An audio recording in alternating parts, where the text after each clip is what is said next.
Welcome to another episode of Trying Things for the First Time in my 30s with my husband. This time kasama ko siya pero hindi siya magta-try. Ako lang yung magta-try ngayon. So ang gagawin natin ay pickleball. Beginner pa lang ako so kumuha ako ng coach sa pickleball. So tatry natin siya today. Sabi ko nga sa kanya, kayo nakikita. O, deliver. Okay, deliver na ako. Doon ko alam. Kasi ay, hindi kami nakikita. Si Binad ng anak ni Claire. Tandaan po na muscle memory. Oo, pakiramdam. Isa. Ayun na lang. Nice. Ayun na lang.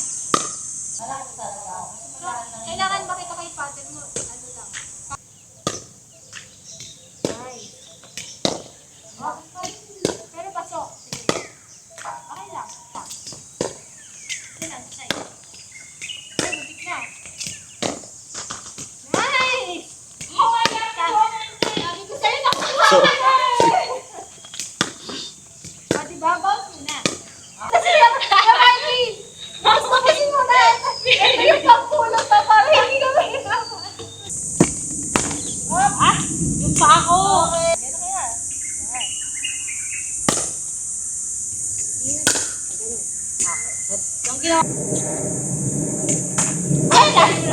Kakarating lang namin dito sa bahay. Tapos na ako mag-pickleball. Sobrang saya. Nag-enjoy ako. So feeling ko, gagastos na ako ng malaki niyan.